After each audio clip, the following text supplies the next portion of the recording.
Bonjour, pour faire suite à ma vidéo d'hier concernant le séquenceur de jeu, donc la mécanique autour de la régulation de la vitesse de jeu de chaque figurine, j'avais envie aujourd'hui de faire une vidéo également sur le système d'arbre de compétences du jeu Egide, le projet sur lequel je travaille depuis quelques temps, déjà depuis quelques années maintenant.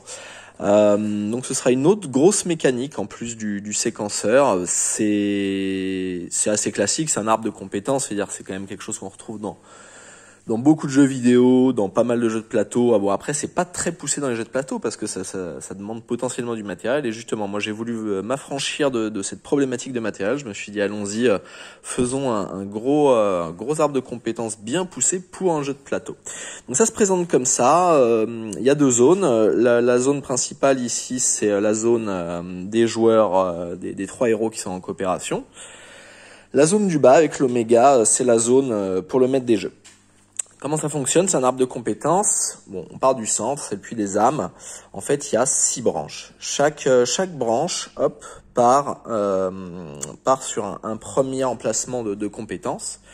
Et on peut le voir, ce premier emplacement ici se sépare en 2 branches, et chacune de ces branches se redivise en 2. Ce qui fait que pour chaque branche, de ces 6 branches, chaque branche, on a 7 emplacements de compétences. Et dans chacun de ces emplacements de compétences, on peut, chaque joueur, les joueurs ont 3 couleurs, comme ici par exemple, donc chaque joueur peut potentiellement y mettre une bille, et ça lui donne accès ensuite donc à chaque joueur aux emplacements suivants. Ce qui est par contre un peu dommage, c'est de ne pas maxer une compétence. Une compétence maxée, c'est bien plus intéressant qu'une compétence où on n'a qu'une seule bille. Il y aura un livret associé pour lister toutes les compétences.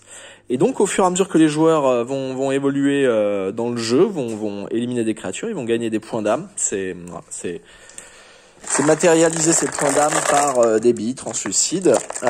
Donc les joueurs, les héros vont tuer des points d'âme. Le maître des jeux invoque des créatures qui ont des points d'âme sur eux, c'est leur vie. Une fois qu'on les a tués, on récupère des points d'âme. Une fois qu'on a des points d'âme, on va sur un hôtel dans le jeu. Et voilà, très classique. Hop, on paye en âme. Ce qu'il y a en fait, c'est que là en dessous, on le voit pas, mais il y a un petit mécanisme avec un réservoir d'eau. Hop. Et voilà, l'eau coule et va libérer, grâce à un système de flotteurs, regardez ici, il n'y a pas de billes. Donc voilà. On voit ici, il y a un flotteur qui pousse des billes vers le haut, et on entend tomber, regardez, hop, boum. Et voilà. Et au fur et à mesure que les joueurs vont payer des points d'âme dans le puits des âmes pour monter leurs compétences, le maître des jeux va pouvoir dispenser des points de compétences également à ses créatures, plus 1 sur l'attaque, plus 1 sur la défense, que sais-je. Donc voilà. Le mécanisme en dessous, je vais vous le montrer. On va d'abord parler un petit peu du matériau de la pièce. C'est tout en cèdre rouge. Je le sablerai ensuite pour le vieillir. Et chaque emplacement en fait est bloqué par un petit bout de laiton massif 3 mm gravé au laser par mon ami Darky. Franchement, beau boulot. Donc voilà, chaque branche est représentée. Et regardez.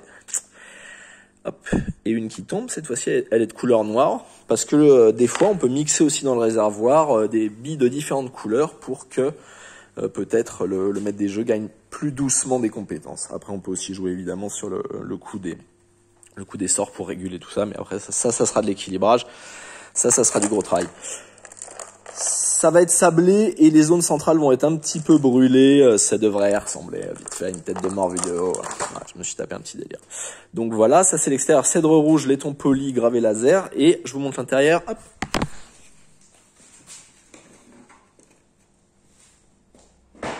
Voilà.